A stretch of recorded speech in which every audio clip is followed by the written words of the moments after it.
እግዚአብሔር አምላካችን ስም ብሩክ ይሁን። ወደ ቀጣዩ ነው እንግዲህ የምሄደው። ሌላው ህይወት እንግዲህ ተማረኩ። አሁን በብዙ መከራ በብዙ ስቃይ ተማረኩና ህይወት በምርኮ አገር ምን አይነት ነበረ የሚለውን ደግሞ ትንሽ እንድናይ ፈልጋለሁ። መጽሐፈ ዕዝራና መጽሐፈ ነህምያ እንዲሁም ሌሎቹ ምክንያቱም የሚጠት መጽሐፍቶች ስለሆኑ ስለመመለስ ነው ብዙ ጊዜ የሚያወሩትና የመመለሱን ሂደት ከተመለሱ በኋላ የነበረውን እንቅስቃሴ ነው የሚያተኩሩት። ወደሱ ከመንጣታችን በፊት ግን ከሌሎቹ መጽሐፍቶችም ከነ ዳንኤል ከሌሎቹ መጽሐፍቶችም የምንረዳው ህይወት በምርኮ ሀገር እነዚህ የተማረኩ ሰዎች ምን አይነት ህይወት ነበራቸው? ህይወት በምርኮ ሀገርስ ምን አይነት ምን ይመስሉ ነበር? ትንሽ እሱ ላይ በመምህር ብርሃኑ ወደ አንተ ልምጣ። እሺ እኔ ሁለቱንም ሐሳቦች እንድናይ ፈልጋለሁ። ህይወት በምርኮ ሀገር አሉታዊም አዎንታዊ ገጽታዎቹን ማለት ነውና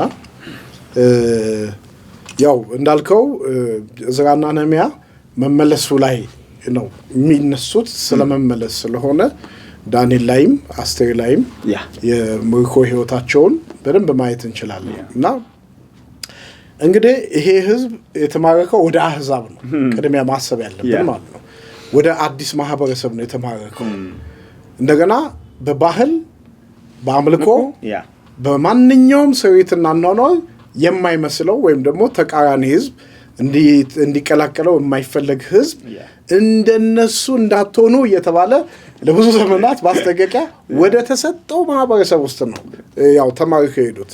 እና ከዛ አንፃር እስራኤል በቃ ለመዝናናት አይደለም ሄዱ። ቅድም ሰፈራ ነው ያልኩህ አይደለም ስደት ሆኖ ምርኮ ነው ሄዱት። ስለዚህ ጭቆናው እዛም ምን ይላል ማለት ነው ይቀጥላል። አንድ የተሰጣቸው ዘመን አለ። እግዚአብሔር ዘመኑን የሚጠብቅ አምላክ ነው። ሰባ ብሏል። ከፍ አታደርገው ዝቅ አታደርገው እግዚአብሔር ጻድቅ ፈራጅ ስለሆነ ማለት ነው። በእነዚህ 70 ዓመት ውስጥ የሆኑት ሁኔታ በምርኮ ሀገር በጭቆና ውስጥ እንደሆኑ ማሰብ እንችላለን። እንደገና ምርኮ ሀገር ስትሄድ ያው ብዙ ነገርን ታጣለህ። ታሪክ አልባ ትሆናለህ። እንግዲህ ስደት ላይ ያለ ሰው ብዙ ነገር ነው የሚገጥመው። ታሪክ አልባ የመሆን ጉዳይ አለ። እንደገና ባህሉን ማክበር አይችልም፣ ማምለክ አይችልም። መቅደስ ምናምን የሚባል እዛ እያዩት ተቃጥሎ ስለሄዱ ደግሞ ምን አይሉትም አያስቡትም። እንደው ለትዝታ ፊታቸውን ወደዛ ይመልሱ ካልሆነ በስተቀር የለም ማዕከሉ የለም። እንደ ህዝብ እንኳን አይታዩ። ብዙ ጊዜ እዛው ስደት ላይ ሆነ ትዝ ካላችሁ ስለነሱ ሲነሳ እነዚህ ህዝቦች ከበፊትም ምንድናቸው አመፀኛ ናቸው እንደዚህ ናቸው ታሪካቸው የሚነገረው የኪዳን ህዝብ ሆነው እንዲህ ናቸው እየተባለ እንኳን ስለነሱ የሚነገረው ስንሰማ እሱ ራሱ የማንነት ባጭሩ ቀውስ እንዳጋጥማቸውና የማይፈልጉትን በልተው አንዳንዶች በአምልኮም ተደባልቀው በቃ ጠቅላላ እንደ ማህበረሰብ እስራኤል እንድትወድቅ የሆነበት ሁኔታዎች ናቸው ያሉት። ተስፋው ግን ምንድነው? እንደዛም ሆኖ በአዎንታዊ መንገድ ጥቂት ነገሮች ደግሞ ያ መቼም የኪዳን ህዝብ ከቅጣቱ በኋላ ስደቱ ውስጥ ሆኖ አንዳንዱ ነገር በደሉ ጥፋቱ እየገባው የመጣ ይመስላል። እግዚአብሔርን አንዳንድ ቦታ ላይ የሙጥኝ ወደ ማለት የሄዱበትን ነገር ስናይ እሱ ደግሞ በጎ ጎን ነው። ለምሳሌ ከመቅደስ ወደ ሙክራብ አስተሳሰብ የመጡት እዚህ ጋር ነው። እግዚአብሔርን ፍለጋ ሙክራብ በሚባል ሲናጎግ በመንለው ውስጥ እየተሰባሰቡ ቃሉን ማጥናት መጸለይ የተለማመዱት የሙክራብ ህይወት በስደት ውስጥ ነው። እና ለሙክራብ የምትሰባሰበው እግዚአብሔር ስትጠማው ነው።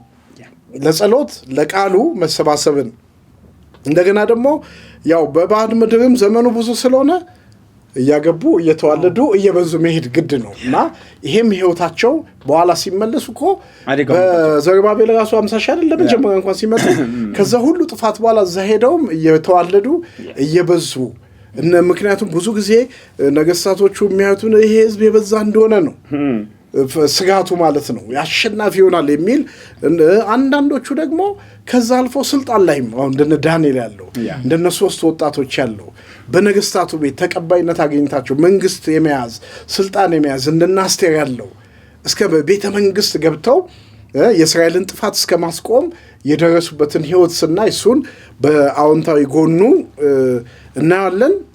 የህይወት ቅድስናም አንዳንድ ነቢያቶችም ምንላቸው ጋር ግለሰቦች ጋር አሁን ዳንኤልን ስናነሳ 3ቱን ወጣቶች እንደነ መርዶክዮስ ያሉትን በሙሉ ሌሎቹም ያው የተጻፉትን ስናነሳ ህይወታቸውን በቅድስና በሞሪኮ ሀገር ለመጠበቅ የሄዱበት መንገድ ቀላል አይደለም። ላለመርከስ ማለት ነው።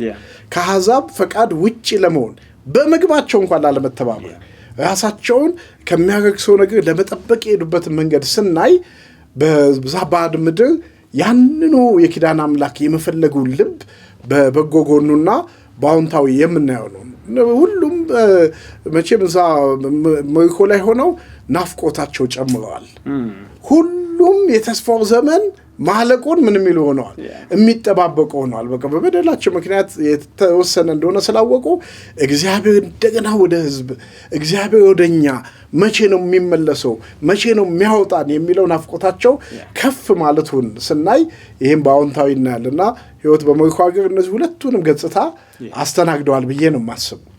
የእግዚአብሔር አምላካችን ስም ብሩክ ይሁን። ህይወት በሞሪኮ ሀገር ማለት መቼም መማረክ ማለት በራሱ ከባድ ስለሆነ እንደዚህ ዘመን አይደለም፣ ባርነት ነው ማለት። በነገራችን ላይ ባርነት ነው መማረክ ማለት ሰፈር አይደለም። ቅድም እንዳልከው የባርነት ዘመን ነው የሆነና መምህር ያሬድ እንግዲህ ምርኮ የተከናወነው በሶስት ዙር ነው። በተለይ 609 ባቢሎን አሶር የወደቀችበትና ባቢሎን የተነሳችበት አካባቢ ነው። 597 አለ እና 586 የመጨረሻው ምርኮ አለ። 586 የመጨረሻው ምርኮ እነ ኤርሚያስ ገና ኢየሩሳሌም እዛ አካባቢ 586 በፊት ነበሩ። ያው ይሄንን ይናገር የነበረበት ዘመን 596 ላይ የሄዱት አሉ እንደነ ዳንኤል አይነቶች ሌሎችም ህዝቦች ከዛ ቀድመው ይሄዳሉ እና በምርኮ ሀገር አንድ ነገር ተፈጽሟል። እንደምታውቁት እዛ ሐሰተኛ ነቢያቶች ተነስተዋል። ህዝቡን የሚበጠብጡ ማለት ነው። ተነስተው እንሄዳለን በቃ 2 አመት ነው እግዚአብሔር ያው ቀዱላ ሳጠው አይማሩ በቃ 2 አመት ነው የቀረው እንሄዳለን ስለዚህ ምናምን ብለዋቸው ሌላ ረንቱ ውስጥ ከተዋቸዋል። ሌላ አለመረጋጋት ውስጥ ከተዋቸዋል እና ይሄ ኤርሚያስ ምዕራፍ 29 ላይ ይሄ ጉዳይ ለኤርሚያስ ኢየሩሳሌም ደረሰ። ሰማ። ስለዚህ ደብዳቤ ጽፎ በምርኮ ሀገር ላሉት ማለት አንደኛ ያው ጫናው እንደተባለው አለ፣ ሁለተኛ ደግሞ የማይሆኑ ተስፋ ነው የሚባለው ቀቢጸ ተስፋ ይባላል። ደግሞ የሚሰጡ የቁስልንም በአግባቡ ማያክሙ ነቢያቶች ተነስተዋልና 2 አመት ነው ምናምን ብለዋቸው ህዝቡ ልቡ ስቅል ብሎ መጥቷልና ምን አለ የእስራኤል 29:8 ላይ የእስራኤልም አምላክ የእስራኤል ጌታ እግዚአብሔር እንዲህ ይላልና በመካከላችሁ ያሉ ነቢያቶቻችሁና ሟርተኞቻችሁ አያታሏችሁ፣ እናንተም የምታልሙትንም አትስሙ። በስሜ ሐሰተኛ ትንቢት ይናገሩላችኋልና እኔም አላኳቸውም። እግዚአብሔር እንዲህ ይላልና 70 ዓመት በባቢሎን በተፈጸመ ጊዜ ጎበኛችኋለሁ፣ ወደዚህም ስፍራ እመልሳችሁ ዘንድ መልካሚቱን ቃሌን እፈጽምላችኋለሁ። ያው 2 አመት ብለዋቸው ነበር የሚለው ወደ ላይ ከፍ ብሏል። ስለዚህ ከዛስ እናንተ የማስባትን ሐሳብ እኔ ያውቃለሁ፣ ፍጻሜና ተስፋ የሰላም ሐሳብ እንጂ የክፉ ነገር አይደለም። እናንተም ትጠሩኛላችሁ፣ ሄዳችሁ ወደ እኔ ትጸልያላችሁ፣ እኔም እሰማችኋለሁ። እንደገና ምን ይላል ኤርሚያስ? የይሁዳ ሴዴቅያስ ወደ ባቢሎን ንጉስ እንዲህ ላከ፣ የእስራኤል አምላክ የእስራኤል ጌታ እግዚአብሔር እንዲህ ይላል፣ በኢየሩሳሌም ወደ ባቢሎን ላስማረኳቸው ምርኮኞች ሁሉ እንዲህ ይላል፣ ቤት ሰርታችሁ ተቀመጡ፣ አትክልትም ተክላችሁ ፍሬዋን ብሉ፣ ተጋቡ፣ ወንዶች ሴቶች ልጆቻችሁን ውለዱ፣ ወንዶችና ሴቶች ልጆቻችሁንም አጋቡ፣ እነርሱም ልጆችን ይውለዱ፣ እዚያም ብዙ ተባዙ። በቃ ቀጥሉ ነው ዘመኑ። በምርኮ ውስጥ በቅጣት ውስጥና በምርኮ ውስጥ የምትሄድበት ጊዜ ረጅም ነው። 70 ዓመት እኮ ደስ አላለህም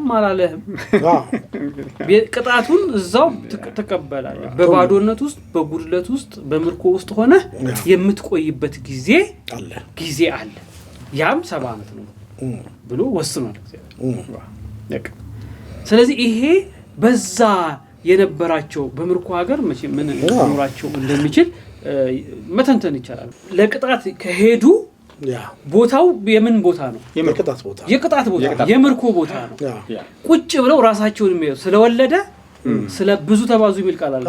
ያ ማለት በቃ ይሄ ምርኮን የሚያስረሳም ብዜት አይደለም። ባርነቱ እንዳለ ነው፣ ቅጣቱ እንዳለ ነው። እግዚአብሔርን ምክንያቱም እንደዛማ ከሆነ ለምን ይመለሳል? ለምን ይጸጸታል? ሊያጸጽት የሚችል ግን ህይወት መቀጠል ስላለበት ባለበት ቦታ እንዲቀጥል ተብሏል። እግዚአብሔር እንደዛም ሆኖ ግን ይሄ ህዝብ በጣም አስፈሪ ነው። በጣም አይደል? እንደነ መርዶኪዮስ እና አስቴርን ያሉትን ብታዩ ሊጠፋ የተባለን ህዝብ የታደጉ እና ሐማ ያመረሩበት ሰይጣን ማለት ነው የእግዚአብሔር ህዝብ ለማጥፋት በጣም የተዋራተበት ነው።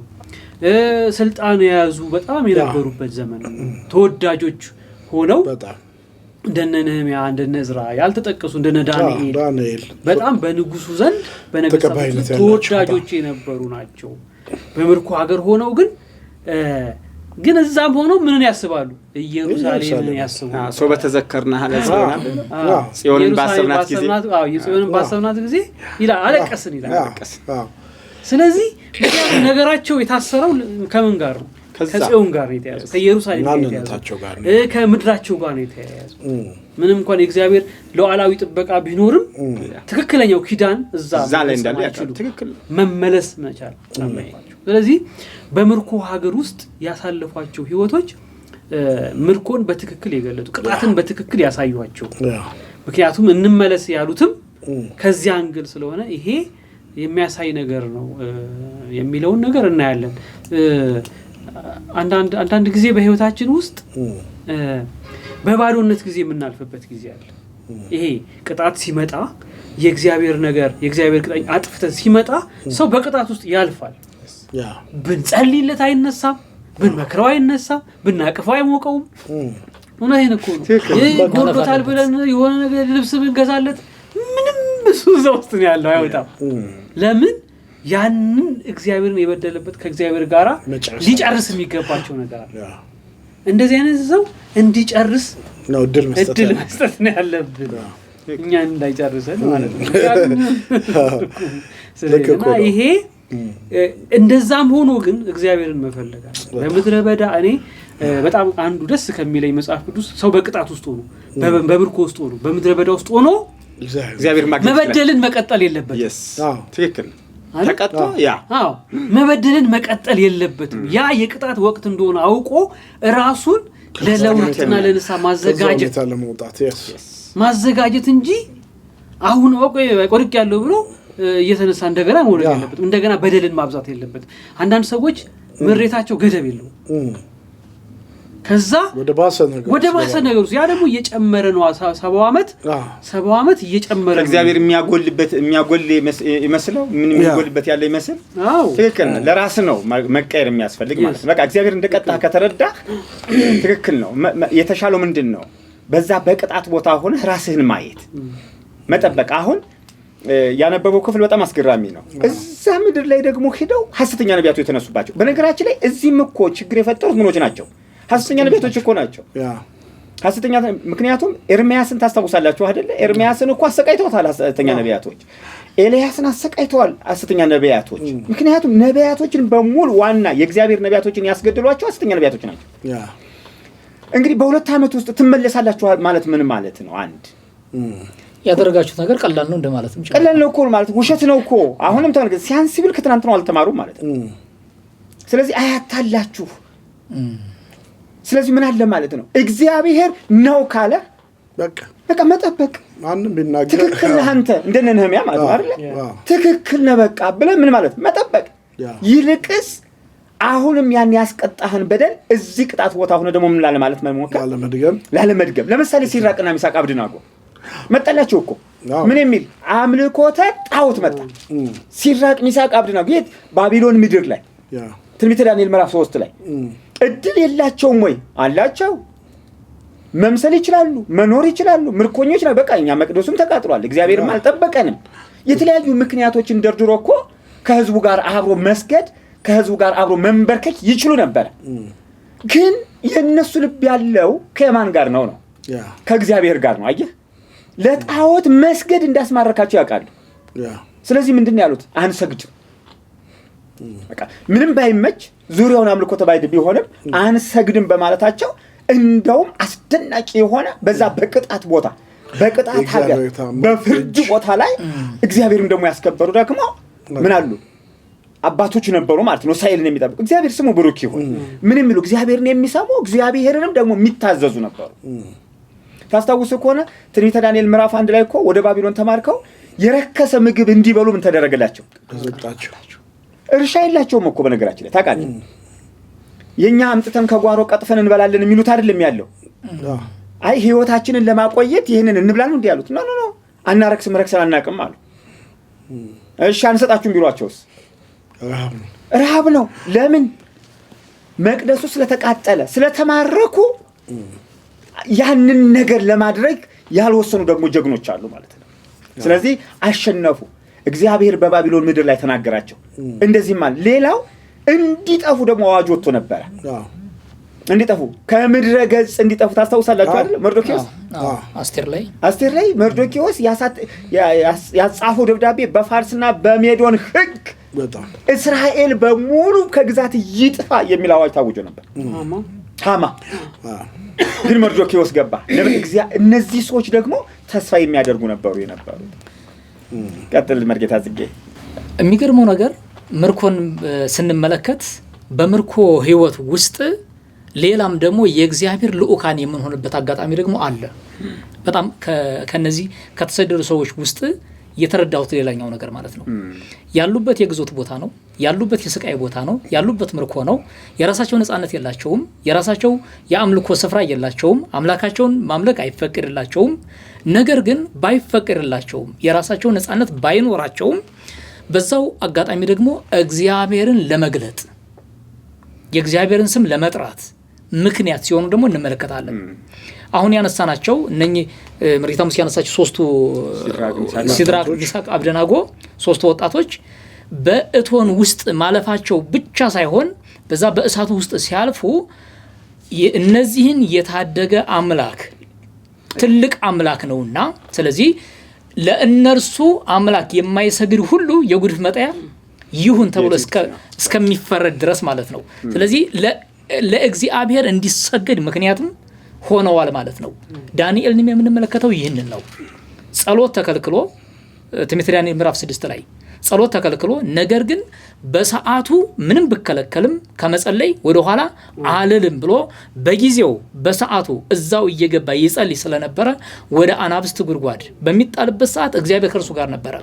ይሄ ብቻ አይደለም፣ ለኔ በጣም እንደ ልኡካን ናቸው ብዬ እንዳስብ ያደረገኝ ምንድነው ከዛ ከወጣ በኋላ የታመንኸው እግዚአብሔር አዳነህን ብሎ ከጠየቀው በኋላ ንጉሱ ቀጣይ ያለው አዋጅ ነው የዳንኤል አምላክን የማያመልክ ብሎ ቅጣት፣ የሚያመልክ ደግሞ ነፃነት ሲሰጠው እንመለከታለን። ስለዚህ በባዕድ ሀገር የእግዚአብሔርን ስም ጭምር የማስጠራት እድል ነበራቸው ማለት ነው። ማለት እንደ ሚሽነሪ ሆነው ወይም እንደ ልኡካን ሆነው የእግዚአብሔርን ስም አስተዋውቀዋል። የእግዚአብሔር አምላካችን ስም ብሩክ ይሁን። እንግዲህ እዝራና ነህምያን ነው እየተመለከትን ያለነው። የተወደዳችሁ ቅዱሳን ህይወት በምርኮ አገር ምን ይመስል ነበር ለሚለው አንደኛ እንደ ህዝብ በአንድ ቦታ አልተሰበሰቡ፣ ተበትነዋል። ስለዚህ ምን የላቸው ማለት ነው? ኃይል የሚባል ነገር የላቸው። ንጉሱ ወደ ወደደው ያፈልሳቸዋል፣ እንደወደደ ያደርጋቸዋል ነው አንዱ። ሌላው ለአምልኮተ ባዕድ ተላልፈው ተሰጥተዋል። አምልኮተ ባዕድን እንደፈለጋቸው እንዲያመልኩ ተላልፈው ተሰጥተዋል። ለባዕዳን አምልኮ ማለት ነው። አንዱ እሱ ነው። የረከሰ ምግብ የግድ መብላት ውስጥ ገብተዋል። ምክንያቱም ጥቂት ሰዎች ናቸው ያልበሉት። ሲድራቅና ሚሳቅ አብደናጎ ዳንኤል ናቸው እና ወይ ጥቂት ሰዎች ናቸው የሚሆኑት ማለት። ስለዚህ ተላልፈው ተሰጥተዋል የሚለውን አንዱ መታየት መቻል አለበት። እንደ ህዝብ መቆም አልቻሉም፣ እንደ ህዝብ መኖር አልቻሉም። ስለዚህ በዛ በምርኮ ሀገር ውስጥ የተመለከትነው አንዱ ይሄንን ነው። ምን ዓመት? 70 ዓመት ያለምን ያለ ሀገር ያለ አንድነት ከጥቂቶቹ በስተቀር ያለ አምልኮተ እግዚአብሔር። ምርኮ ማለት እሱ ነው። ሃይማኖትህን የተቀማው በነገራችን ላይ ሃይማኖትህን፣ ባህልህን፣ መንፈሳዊ እሴትህን በሙሉ ነው ምርኮ የቀማ። ሀብት ብቻ አይደለም የቀማ። ስለዚህ ዛሬም እንደዛ ነው። ሰው ሲማረክ ከአምላኩ ጋር የነበረው ግንኙነት ምን ይሆናል? ይቋረጣል። ምርኮ ማለት እሱ ነው ለእስራኤል። ባቢሎን ላይ ከጥቂቶቹ በስተቀር ማን አመለከው? ፋርስ ላይ ሜዶን ላይ ከጥቂቶቹ በስተቀር ከነ ዳንኤል በስተቀር ከነ ዘካርያስ በስተቀር ከነ ሚልኪያስ ጥቂት የተቆጠሩ ሰዎች አሉ። እውነት ለመናገር ግን ከብዛቱ አኳያ ሲታይ ለጣዖት አምልኮ ተላልፎ የተሰጠ ነበር። ለምሳሌ እዝራ ያነሳው አንድ ነገር አለ። የዘር መበከል በእነሱ አውድ ማለት ነው። በዛ ዘመን እስራኤል ከሌላ ጋር እንዲጋባ ምን አልተደረገም፣ አልተፈቀደም። ስለዚህ ዘራቸውን ምን አድርገውታል? ቀላቅለውታል፣ ደባልቀውታል። እዝራና ነህምያ እዝራ ከምን በላይ ይሄንን ያንሳል ማለት ነው። የተቀላቀለ ትውልድ ያያል። ልክ ይሄ የመጣበት ይመለስ ሲባል ዝንጉርጉር ሆኗል ማለት ነው። ቀጣይ ዋጋ የሚያስከፍለው አንዱ ቀጣይ ዋጋ የሚያስከፍለው ያስከፍለው ሙሱ እኮ ነው። ዝንጉርጉር ትውልድ የአብርሃም አትለው ንጹህ የአብርሃም አይደለም። አሕዛብ አትለው እስራኤላዊ ነው። እስራኤላዊ ነው ብሎ ሲመጣ አይደለም እሱ ገጥሟቸዋል። ስለዚህ የዘር መበከል ገጥሟቸዋል ማለት ነው። ያ ደግሞ በሕጋቸው ምንድን ነው? ጣዖትን እንዲያመልኩ ያስገደዳቸው ምንድን ነው ማለት ነው? ታስታውሳላችሁ? ሰሎሞን የአሕዛብ ሴቶችን አገባ። የአሕዛብ ሴቶች ወዴት ነው የወሰዱት? ወደ አምልኮ ጣዖት ነው የወሰዱት ማለት ነው። ስለዚህ ባቢሎን ላይ፣ ፋርስ ላይ፣ ሜዶን ላይ የሄዱ እስራኤላውያን ሴቶችን በማግባታቸው ለአምልኮ ጣዖት ተላልፈው በሙሉ ምን ብሏል ማለት ነው? ተሰጥተዋል ማለት ነው። ስለዚህ ዘር ተበክሏል። እሴት የሚባል ነገር እየጠፋ ሄዷል ማለት ነው። አንዱ መጥፎ ገጽታው ይሄ ነው። በጎ ገጽታው ደግሞ መርጌታ ጽጌም ያልከው መምህር ብርሃኑ ያልከውም እንደነ ዳንኤል፣ እንደነ ሲድራቅ፣ እንደነ ሚሳቅ፣ እንደነ አብድናጎ፣ እንደነ ሚልኪያስ፣ እንደነ ሐጌ፣ እንደነ ዘካርያስ፣ እንደነ እዝራ፣ ዘሩባቤል እንደነዚህ አይነት ደግሞ እግዚአብሔርን የሚያከብሩ እግዚአብሔርን የሚፈሩ ደግሞ ትውልዶች አሉ። በአሕዛብ መካከል ለእግዚአብሔር